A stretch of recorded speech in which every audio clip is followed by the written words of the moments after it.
नमस्कार, स्वागत है आपका। आप देख रहे हैं राज्यसभा टीवी। मैं हूं आपके साथ अमृता चौरसिया। खबरों को विस्तार से जानेंगे, लेकिन उससे पहले नजर हेडलाइंस पर। 6.7 तीव्रता के भूकंप से दहले उत्तर पूर्वी राज्य। इम्फाल से 33 किलोमीटर दूर केंद्र। मणिपुर में 3 की मौत, 35 से ज्यादा घायल।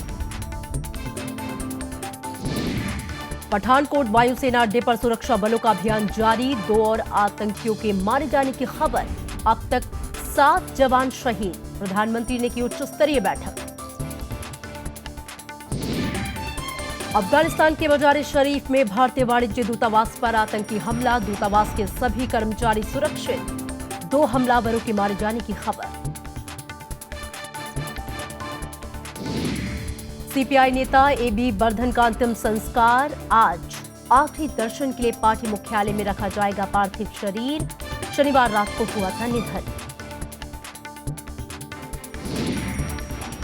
और भारत 7वीं बार बना सैफ चैंपियन। फाइनल में अफगानिस्तान को 2-1 से दी मात।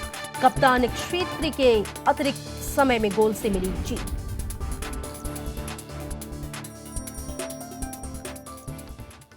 आज तड़के पूर्वोत्तर भारत भूकंप से थर्रा उठा।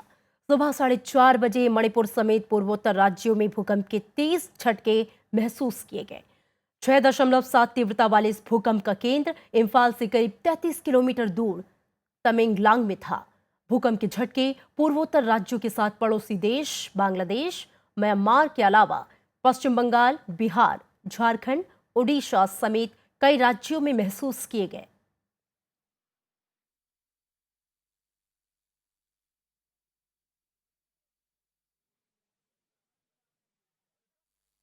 तस्वीरें आप अपनी टीवी स्क्रीन पर देख रहे हैं। भूकंप के झटके के बाद लोग अपने घरों से बाहर आ गए। और आपको बता दें कि 6.7 तीव्रता का ये भूकंप, रिक्टर स्केल पर इसकी तीव्रता 6.7 मापी गई, जो कि बेहद तीव्र थी। सुबह 4:30 बजे मणिपुर समेत पूर्वोत्तर राज्यों में ये झटके महसूस किए गए। भूकंप का केंद्र जो है वो इम्फाल से करीब 33 किलोमीटर दूर तमेंगलांग में था। Today morning, actually at 4:35, an earthquake of 6.7 magnitude has occurred in the Manipur, which was having epicenter in the northwest of the Imphal, which was having a depth of about 17 kilometer. And the intensity due to this earthquake will cause the moderate damage. भूकंप के झटके के बाद दहशत में लोग घरों से बाहर आ गए। शुरुआती खबरों के मुताबिक 3 व्यक्ति की मौत हो गई है और 35 से ज्यादा लोग घायल हैं, जिनका स्थानीय अस्पतालों में इलाज किया जा रहा है। भूकंप के झटके से कई मकान क्षतिग्रस्त हो गए और इमारतों में दरार पड़ गई। कई इलाकों में बिजली और संचार सेवाएं बाधित हुई हैं। को हम सो रहे थे, ठीक 7:30 बजे से झटका लगा। हम बिस्तर से उठ के दौड़ने लगे। दरवाजा भी हम खोल नहीं पाए थे, हिलते रहे। या क्या हुआ क्या है, पहले से जीवन में पहले बार इतना बड़ा भूकंप मैंने देखा है। भूकंप का प्रभाव 7 से 8 सेकंड तक रहा, जिसमें जमीन के अंदर से बहुत जैसे ससराहट की आवाज़ आ रही थी। और हम लोग जितने भी आदमी लोग थे सभी घर से बाहर निकल के बाहर निकल गए। तो सोया हुआ था, अचानक देखा कि रूम की अलमारी वगैरह जो है सब हिल रही थी। तो मैं अपने मिसेज को और बच्चे लोग को सबको उठाया कि भूकंप आ गया है। बाप रे बाप, इतना जोर से धक्का मारा, 2 बार मारा। हम तो नींद में था, पहले जग गया। भूकंप आने के बाद प्रधानमंत्री नरेंद्र मोदी पूर्वोत्तर राज्यों के हालात पर नजर बनाए हुए हैं। प्रधानमंत्री ने अरुणाचल प्रदेश के मुख्यमंत्री नबाम तुकी और असम के मुख्यमंत्री तरुण गोगोई से बात कर हालात की जानकारी ली है। साथ ही गृह मंत्री राजनाथ सिंह से बातचीत की, जो इस समय असम के दौरे पर हैं। गुवाहाटी से एनडीआरएफ की टीम को भूकंप पीड़ित इलाकों में भेजा जा रहा है। दूसरे राज्यों में भी एनडीआरएफ की टीम को अलर्ट पर रखा गया है। और हमारे साथ एचपी शुक्ला साइंटिस्ट हैं, आईएमडी से सीधे जुड़ रहे हैं। उनसे बातचीत करेंगे। शुक्रिया हमसे बातचीत करने के लिए। हम देख रहे हैं कि हाल के ही दिनों में लगातार अलग अलग जगहों पर भूकंप के झटके महसूस किए गए, और इस बार जो आया है 6.7 तीव्रता का ये भूकंप, कितनी चिंता का विषय है ये भूकंप? जैसा आप जानते हैं कि ये मणिपुर के पास में आया है और ये भूकंप उस क्षेत्र में पहले भी भूकंप आते रहे हैं और ये भूकंप आने के कारण निश्चित रूप से घरों को नुकसान हुआ होगा। हो सकता है कुछ आदमी की भी घरों के क्षति होने के कारण नुकसान हुआ हो, क्योंकि ये भूकंप जैसे जानते हैं मॉडरेट कैटेगरी में आता है और मॉडरेट कैटेगरी का जो है कम से कम जो एपिसेंटर एरिया है जहां ये भूकंप का केंद्र है वहां नुकसान होने की संभावना बनी हुई है। जी बिल्कुल। अब अगर हम आफ्टर शॉक्स के बारे में बात करें तो क्या अभी भी संभावना है कि झटके और आ सकते हैं? आफ्टर शॉक निश्चित रूप से इस भूकंप के भी आएंगे, लेकिन बहुत कम आएंगे। थोड़े वो आफ्टर शॉक जरूर आएंगे, लेकिन उसके कारण यही हो, जैसा पहले भी बताया गया, आफ्टर शॉक के कारण जो क्षतिग्रस्त मकान है उन मकानों में ही थोड़ा नुकसान होने की संभावना रहता है। अब चूंकि अब तो सवेरा हो गया है, लोग घरों के बाहर होंगे और यही सुरक्षित भी है कि घरों के बाहर अभी रहें, क्योंकि वो जो घर क्षतिग्रस्त हुए हैं उनमें और नुकसान होने की संभावना बनी हुई है। बहुत शुक्रिया हमसे बातचीत करने के लिए। और इधर पठानकोट वायुसेना अड्डे पर आतंकियों के खिलाफ सुरक्षा बलों का अभियान अभी भी जारी है। हमले के दूसरे दिन रविवार को भी विस्फोट और गोलीबारी होती रही है और इस दौरान यहां छिपे कम से कम 2 और आतंकियों के मारे जाने की खबर है। इससे पहले शनिवार को हुए हमले में सुरक्षा बलों ने 4 आतंकवादी मार गिराए थे। इस अभियान में अब तक एक गार्ड कमांडो, एक एनएसजी अधिकारी और डीएससी के 5 जवान समेत 7 सुरक्षाकर्मी शहीद हो चुके हैं, जबकि 17 सुरक्षाकर्मी जख्मी भी हुए हैं। पठानकोट वायुसेना अड्डे के air officer commanding air commodore जुएस धमून ने कल शाम बताया कि अभियान अभी भी जारी है और आतंकवादियों से मुठभेड़ चल रही है। रात भर ऑपरेशन चलता रहा और जो एनकाउंटर उसके बाद शुरू हुआ उस एनकाउंटर वो एनकाउंटर अभी भी चल रहा है। तो अभी बताया नहीं जा सकता कि ख़त्म हुआ है कि नहीं, उसमें कितने टेररिस्ट थे, तो ये अभी नहीं बताया जा सकता। सुखजिंदर स्थानीय पत्रकार हमारे साथ पठानकोट से मौजूद हैं। सुखजिंदर, अभी ताज़ा हालात की अगर मैं जानकारी चाहूँ तो क्या कुछ स्थिति है, क्या अभी भी ऑपरेशन जारी है? जी बिल्कुल, अभी भी ऑपरेशन जारी है और रुक रुक कर फायरिंग हो रही है और अभी तक ये नहीं पता चल पा रहा है कि अंदर आतंकी कितने और छुपे बैठे हैं, जिसे लेकर जो है अभी भी फौज जो है वो अपना सर्च ऑपरेशन कर रही है और हेलीकॉप्टर लगातार ऊपर से अपनी नजर बनाए हुए है और देखा जा रहा है कि आतंकियों की लोकेशन क्या है और है कितनी। लेकिन आतंकी छुपे बैठे हैं, इस वजह से पता नहीं चल पा रहा है कि आखिरकार इनकी गिनती कितनी और ये कहाँ पे है। जी, और साथ ही ये जानना चाहेंगे कि फिलहाल क्या कुछ जानकारी मिल पाई है, क्योंकि आप कह रहे हैं कि अभी ये नहीं पता चल पा रहा है कि कितने लोग और अंदर हैं। हालांकि खबरें ये भी आ रही हैं कि 2 और आतंकियों को मार गिराया गया है।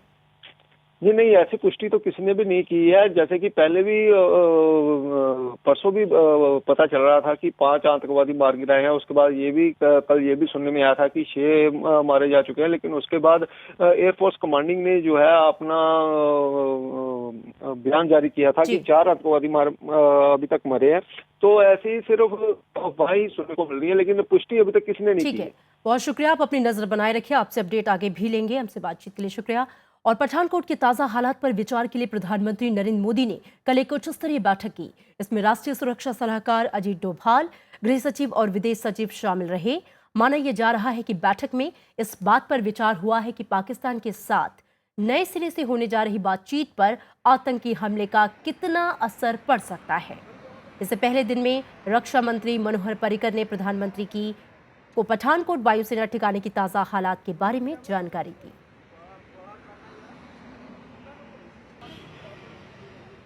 पठानकोट में जिस तरह से आतंकी हमले को अंजाम दिया गया है, उससे शक की सुई पाकिस्तान के आतंकी संगठनों पर ही जा रही है। हालांकि अभी तक किसी आतंकी संगठन का नाम सामने नहीं आया और इस बीच भारत ने पाकिस्तान से आगे की बातचीत पर विचार के लिए व्यापक परामर्श की शुरुआत कर दी है। पठानकोट में हुए हमले की जिम्मेदारी अभी तक किसी भी आतंकी संगठन ने नहीं ली है। केंद्रीय गृह सचिव ने भी फिलहाल किसी का नाम लेने से इनकार किया है।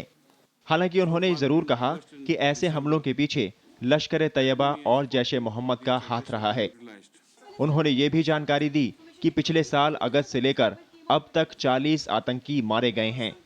We have been able to ensure that there is no damage to the assets of the Air Force and that therefore the main aim of the terrorists the apparent main aim of the terrorists stands defeated. आतंकी हमले पर जानकारी देते हुए गृह सचिव ने बताया कि आतंकियों का मंसूबा एयरबेस के टेक्निकल विंग तक घुसना था, लेकिन वो कामयाब नहीं हो पाए। हालांकि उन्होंने ये भी कहा कि आतंकी हमले का अलर्ट तो था, लेकिन हमला कहां होगा इसकी पुख्ता जानकारी नहीं थी। Attack in Pathankot was not known, so NSG was there waiting for instruction, basically on the alert and in standby mode. NSG entered the Air Force base the moment the attack took place. उधर विदेश मंत्रालय ने भी इस मामले पर आगे की रणनीति बनानी शुरू कर दी है। विदेश मंत्री सुषमा स्वराज ने पुराने अनुभवों का सहारा लेने के लिए सभी पूर्व विदेश सचिवों और पाकिस्तान में भारत के सभी पूर्व उच्चायुक्तों की बैठक बुलाई। बैठक में खासतौर पर 15 जनवरी को इस्लामाबाद में दोनों देशों के विदेश सचिवों की बैठक और आगे आने वाले दिनों में पाकिस्तान के साथ रणनीति पर अनौपचारिक चर्चा हुई। इस्लामाबाद में पाकिस्तान के विदेश मामलों के सलाहकार सरताज अजीज ने कहा कि 15 जनवरी को इस्लामाबाद में होने वाली विदेश सचिव स्तर की बातचीत में कोई तब्दीली नहीं आई है। सवाल सिर्फ सुरक्षा का नहीं है, सवाल विदेश नीति का है। भारत और पाकिस्तान के प्रधानमंत्री जब भी बैठकर बातचीत के लिए आगे बढ़ने की बात करते हैं तो पाकिस्तान के किसी आतंकवादी समूह की तरफ से ऐसा ही जवाब आता है। सवाल यह है कि आगे आने वाले दिनों में विदेश सचिवों की बातचीत होगी या नहीं होगी। अभी तक की सूचना के अनुसार दोनों विदेश सचिव मिलेंगे और भारत की तरफ से यह कहा जाएगा कि पाकिस्तान इस तरह की घटनाओं को रोक सकता है या नहीं। राज्यसभा टेलीविजन के लिए कैमरा पर्सन प्रशांतों के साथ दिल्ली से अखिलेश सुमन। पठानकोट में आतंकी हमले के बाद देश के कई शहरों में हाई अलर्ट है। आतंकी हमले के खतरे को देखते हुए खुफिया विभाग ने दिल्ली में भी हाई अलर्ट जारी किया है। सुरक्षा के कड़े इंतजाम किए गए हैं। पठानकोट में आतंकी हमले के बाद दिल्ली में सुरक्षा के इंतजाम कड़े कर दिए गए हैं। खुफिया विभाग के सूत्रों के अनुसार आतंकी दिल्ली में हमला कर सकते हैं। आतंकी हमले के खतरे को देखते हुए दिल्ली पुलिस ने सुरक्षा के खास इंतजाम किए हैं। आने जाने वालों पर कड़ी नजर रखी जा रही है। दिल्ली पुलिस ने दावा किया है कि आतंकियों के मंसूबे कामयाब नहीं होंगे। आप देखोगे सब जगह एरिया में सभी जगह पुलिस फोर्स तैनात की गई है, चेकिंग की गई है और सभी को इंस्ट्रक्शन दिए गए हैं कि बिल्कुल अलर्ट रहें और उनका रेस्पॉन्स टाइम बहुत क्विक हो। आतंकियों ने ट्रेनों को भी निशाना बनाने की धमकी दी है। धमकी के बाद राजधानी और शताब्दी जैसी ट्रेनों की सुरक्षा बढ़ा दी गई है। कोई भी हमको अगर मिलती है शिकायत या कोई भी इस तरीके का मैसेज मिलता है उसको सीरियसली लेता है और जब हमको क्लियरेंस सिक्योरिटी एजेंसी से मिल जाता है तभी गाड़ी का मूवमेंट आगे हम लोग करते हैं। खुफिया विभाग के अनुसार आतंकी आगरा और धर्मशाला में भी आतंक फैलाने की फिराक में है। लिहाजा रेलवे स्टेशन, एयरपोर्ट और पर्यटन स्थलों पर सुरक्षा कड़ी कर दी गई है। सूचनाएं ऐसी मिल रही हैं कि 72 घंटे के अंदर दिल्ली से कानपुर की तरफ जो हमारी इम्पोर्टेंट ट्रेन हैं, विशेषकर राजधानी एक्सप्रेस है, शताब्दी है, दुरंतो है, स्वर्ण जयंती है, इनमें आतंकवादियों द्वारा बम ब्लास्ट करने की धमकी दी गई है। खुफिया विभाग ने देश के कई शहरों में आतंकी हमले का अलर्ट जारी किया है। इस अलर्ट के बाद उन जगहों पर सुरक्षा बलों की तैनाती बढ़ा दी गई है जहां आतंकी हमले का खतरा है। गृह मंत्रालय ने भी सभी राज्यों को अलर्ट रहने की सलाह दी है। Bureau report, Rajya Sabha TV. और उधर अफगानिस्तान के मज़ार शरीफ में रविवार को भारतीय वाणिज्य दूतावास पर हमला हुआ, लेकिन इसमें किसी तरह के नुकसान की कोई खबर नहीं है और दूतावास के सभी कर्मचारी सुरक्षित हैं। अफगानिस्तान पुलिस के मुताबिक हमलावरों ने गोलीबारी करते हुए वाणिज्य दूतावास में घुसने की कोशिश की, लेकिन सुरक्षा बलों ने हमले को नाकाम कर दिया। अब तक किसी भी संगठन ने इसकी जिम्मेदारी नहीं ली है। जवाबी कार्रवाई में 2 हमलावरों के मारे जाने की खबर है। इस साल दिसंबर तक भारत बांग्लादेश सीमा पूरी तरह से सील कर दी जाएगी। गृहमंत्री राजनाथ सिंह ने इसकी जानकारी दी है। राजनाथ सिंह रविवार को करीमगंज क्षेत्र में भारत बांग्लादेश की खुली सीमा का उन्होंने निरीक्षण किया। गृहमंत्री ने कहा कि सीमा को पहले ही पूरी तरह से सील कर दिया जाना चाहिए था, लेकिन अब इस काम को पूरा कर लिया जाएगा। आज गृहमंत्री भारत बांग्लादेश सीमा के धुबरी सेक्टर का दौरा करेंगे। गृहमंत्री ने कहा है कि जिन वजहों से करीमगंज जिले में बीते साल नवंबर से सीमा सील करने में दिक्कत आई है, उन मुद्दों पर बांग्लादेश सरकार के साथ बातचीत हुई है और उसे सौहार्दपूर्ण तरीके से सुलझा लिया गया है। और इधर कांग्रेस ने केंद्र सरकार पर सीबीआई के दुरुपयोग का आरोप लगाया है। कांग्रेस नेता जयराम रमेश ने कहा है कि सीबीआई केंद्र के इशारे पर उड़ीसा के मुख्यमंत्री नवीन पटनायक के खिलाफ जांच नहीं कर रही है। सीबीआई के दुरुपयोग को लेकर कांग्रेस ने केंद्र सरकार पर आरोप लगाए हैं। कांग्रेस नेता जयराम रमेश ने कहा कि केंद्र सरकार ओडिशा के मुख्यमंत्री नवीन पटनायक को खनन और चिटफंड घोटाले में सीबीआई जांच से बचा रही है। उन्होंने ये भी आरोप लगाया कि इसके बदले एनडीए सरकार बीजेडी से विधेयकों को पारित कराने में मदद चाहती है। सीबीआई सरकार के इशारे पर चलती है और सरकार ने उन सीबीआई को कह दिया है कि इस जांच को आप और धीरे से करिए। जयराम रमेश ने यह भी दावा किया कि बीजेपी सांसद और केंद्र में मंत्री जुएल ओरांव ने बयान दिया है कि केंद्र सरकार का रुख बीजेडी सरकार के घोटालों की जांच को लेकर नरम है। हालांकि जुएल ओरांव ने ऐसे किसी भी बयान से इनकार किया। उन्होंने कहा कि बयान को तोड़ मरोड़ कर दिखाया गया है। मैं कहीं नहीं बताया कि बीजेपी बीजेडी का अंडरस्टैंडिंग है या सीबीआई किसी के द्वारा प्रभावित है। जुएल ओरांव दावा कर रहे हैं कि सीबीआई अपना काम कर रही है, लेकिन कांग्रेस चाहती है कि ओडिशा में चिट फंड और खनन घोटाले की जांच सुप्रीम कोर्ट की निगरानी में सीबीआई से कराई जाए। प्रणव गोस्वामी, राज्यसभा टीवी। और सम विषम फॉर्मूले के तहत आज सम संख्या वाली गाड़ियां चलेंगी और इस योजना की असली परीक्षा आज यानी कि सोमवार को ही होगी। योजना को कारगर बनाने के लिए दिल्ली सरकार ने खास तैयारियां की हैं। परिवहन मंत्री गोपाल राय ने कहा है कि सड़कों पर करीब 9,000 बसें उतारी गई हैं, जिसमें 4,500 बसें डीटीसी की और बाकी 3,000 की बसें स्कूल और करीबन 1,500 बसें क्लस्टर होंगी। 45 टीमें अलग अलग बनाई गई हैं जो बसों के खराब होने पर तुरंत उन्हें ठीक करने में मदद करेंगी। विजिलेंस टीमों को यह सख्त निर्देश दिया गया है कि वो ऑटो और टैक्सी वालों की मनमानी पर निगाह रखें। और अभी वक्त है एक ब्रेक का। ब्रेक के बाद याद करेंगे पंचम दा को उनकी पुण्यतिथि पर।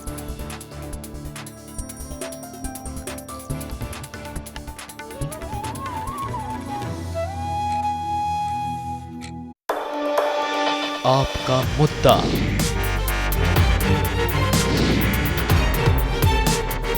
आपका हाथ,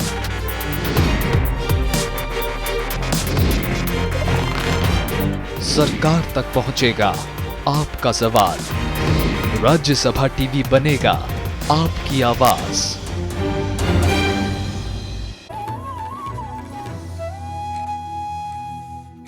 ब्रेक के बाद स्वागत है आपका और अब रुख करेंगे अगली खबर का। भारतीय कम्युनिस्ट पार्टी के वरिष्ठ नेता एबी बर्धन का आज अंतिम संस्कार किया जाएगा। इससे पहले उनके पार्थिव शरीर को अंतिम दर्शन के लिए दिल्ली में स्थित पार्टी मुख्यालय में रखा जाएगा।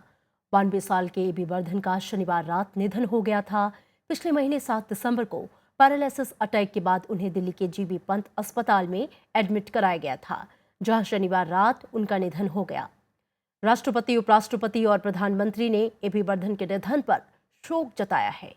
कांग्रेस अध्यक्ष सोनिया गांधी समेत सभी राजनीतिक दलों ने एबी बर्धन को श्रद्धांजलि देते हुए उन्हें गरीब और मजदूरों की आवाज उठाने वाला नेता बताया है।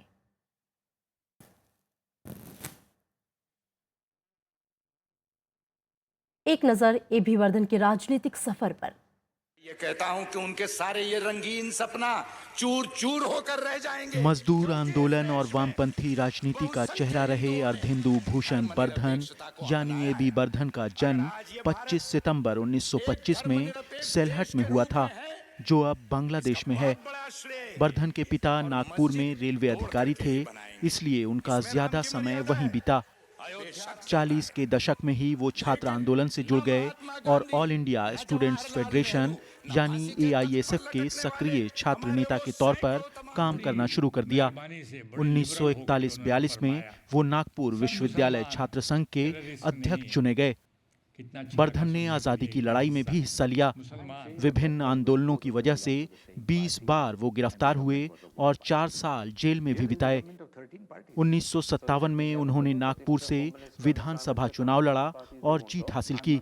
1967 और 1980 में वे नागपुर लोकसभा से चुनाव में उतरे, लेकिन जीत दर्ज नहीं कर सके। इसके बाद वे संगठन की राजनीति में ज्यादा सक्रिय हो गए। वो all India trade union Congress यानी एटक के महासचिव बने, जो भारत का सबसे पुराना मजदूर संगठन है। 80 के दशक में सीपीआई के राष्ट्रीय सचिव मंडल के सदस्य के तौर पर वो दिल्ली आए और 90 के दशक में पार्टी के उप महासचिव बने।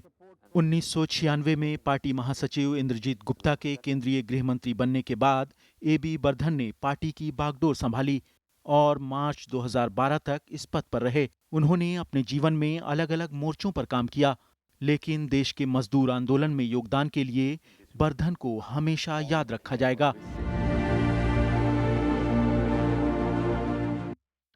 और हमारे साथ प्रणव गोस्वामी, हमारे संवाददाता सीपीआई मुख्यालय दिल्ली से सीधे जुड़े हैं, उनका रुख करेंगे। प्रणव, आज वरिष्ठ नेता एबी बर्धन का अंतिम संस्कार किया जाएगा। आज उनके अंतिम दर्शन के लिए लोग आएंगे। क्या लोगों के पहुंचने का सिलसिला शुरू हो चुका है?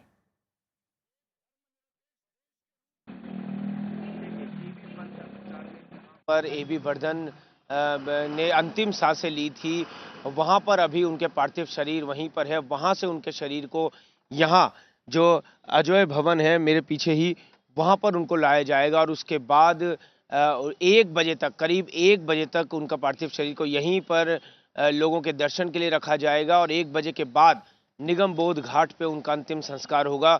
पूर्व प्रधानमंत्री मनमोहन सिंह यहाँ पर आएंगे कांग्रेस की तरफ से, इसके अलावा बीजेपी की तरफ से वित्त मंत्री अरुण जेटली यहाँ पर आएंगे और तमाम राजनीतिक दलों के अलग अलग प्रतिनिधि यहाँ पर पहुँचेंगे उनके अंतिम दर्शन के लिए और उन्हें श्रद्धांजलि देने के लिए। और उसके बाद करीब 1 बजे के बाद उनको अंतिम संस्कार उनका निगम बोध घाट में किया जाएगा। शुक्रिया प्रणव इस बातचीत के लिए। और अगली खबर का रुख करेंगे। भारतीय विज्ञान कांग्रेस का आज दूसरा दिन है। कल प्रधानमंत्री नरेंद्र मोदी ने मैसूर में इसका उद्घाटन किया। इस मौके पर उन्होंने कहा कि सरकार देश में वैज्ञानिक शोध करना आसान बनाएगी। उन्होंने सरकारी योजनाओं में विज्ञान और प्रौद्योगिकी को शामिल करने पर भी जोर दिया। इकोनॉमी, एनवायरनमेंट, एनर्जी, एम्पैथी और इक्विटी। रविवार को प्रधानमंत्री ने 103वीं भारतीय विज्ञान कांग्रेस के उद्घाटन के मौके पर इन्हीं 5 ई फॉर्मूले पर फोकस करने की सलाह दी। उन्होंने मैसूर में आयोजित कार्यक्रम में वैज्ञानिकों को संबोधित करते हुए कहा कि अगर मेक इन इंडिया को सफल बनाना है तो इसी फॉर्मूले पर काम करना होगा। And the impact of science will be the most when scientists and technologists will keep the principles of what I call 5 E's of that: inquiry and engineering. प्रधानमंत्री ने कहा कि भारत में विज्ञान और शोध को आसान बनाया जाएगा। उन्होंने विज्ञान की शिक्षा और शोध पर ज्यादा जोर देने की बात कही। उन्होंने पर्यावरण में परिवर्तन को लेकर चिंता भी जताई। We must understand the impact of climate change on our weather, biodiversity, glaciers and oceans, and how to adjust to them. We must strengthen our ability to forecast natural disasters. Science Congress कार्यक्रम में हिस्सा लेने के बाद प्रधानमंत्री ने तुमकुर में HAL के हेलीकॉप्टर डिवीजन का शिलान्यास भी किया, जहां रक्षा मंत्री मनोहर पारिकर भी मौजूद थे। This Make in India project of HAL, I believe in next 2 years we are planning to have a helicopter flying from this facility.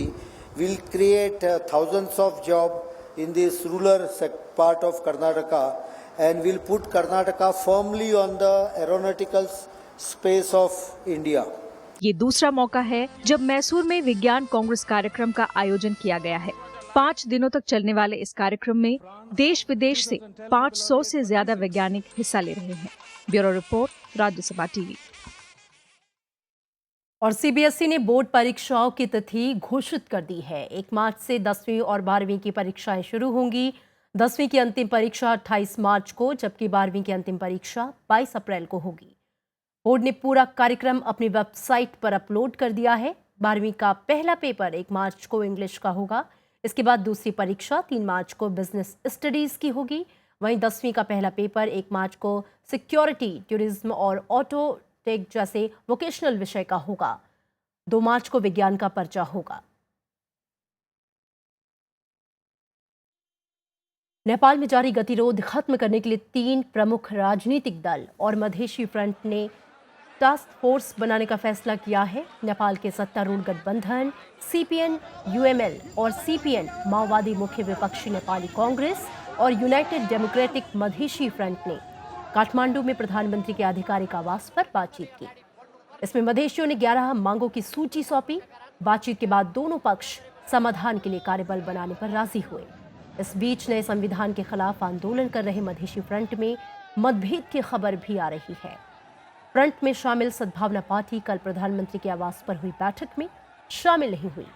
सद्भावना पार्टी ने रविवार को अकेले विरोध प्रदर्शन करने की घोषणा की है। हालांकि पार्टी ने गठबंधन से फिलहाल अलग होने की खबरों का खंडन किया है।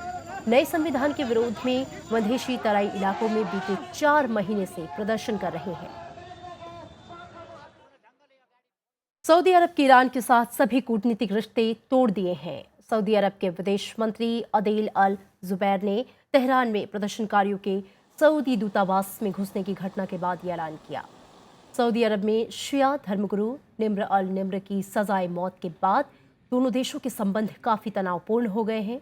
सऊदी विदेश मंत्री ने सभी ईरानी राजनयिकों को 48 घंटे के भीतर सऊदी अरब छोड़ने को कहा है। इससे पहले ईरान पुलिस ने शनिवार को सऊदी दूतावास पर हमले के मामले में कल 40 लोगों को गिरफ्तार किया। ईरानी राष्ट्रपति हसन रूहानी ने धर्मगुरु को फांसी दिए जाने पर विरोध दर्ज कराया है। साथ ही उन्होंने सऊदी अरब के दूतावास में आग लगने की घटना को भी गलत बताया। और अब खबर खेल से जुड़ी हुई। भारत 7वीं बार दक्षिण एशियाई फुटबॉल फेडरेशन यानी कि सैफ कप जीतने में कामयाब रहा। कल तिरुवनंतपुरम में खेले गए फाइनल मुकाबले में भारत ने अफगानिस्तान को 2-1 से हरा दिया। कप्तान सुनील छेत्री के अतिरिक्त समय में किए गए गोल की बदौलत भारत चैंपियन बनने में कामयाब रहा। भारत ने पहले 1 गोल से पिछड़ने के बाद वापसी की और बाद में अतिरिक्त समय में विजयी गोल दागा। सैफ कप के फाइनल में दोनों टीमें तीसरी बार आमने सामने थीं। जीत के साथ ही भारत ने पिछली बार मिली खिताबी हार का बदला भी चुका लिया। पंचम दा के नाम से मशहूर संगीतकार राहुल देव बर्मन की आज पुण्यतिथि है। पंचम दा ने वेस्टर्न म्यूजिक और भारतीय संगीत के फ्यूजन से हिंदी सिने संगीत को एक नई पहचान दी। उन्होंने कुछ गीतों को अपनी आवाज भी दी। आइए याद करते हैं सिने संगीत के सरताज आरडी को उनके गीतों के जरिए।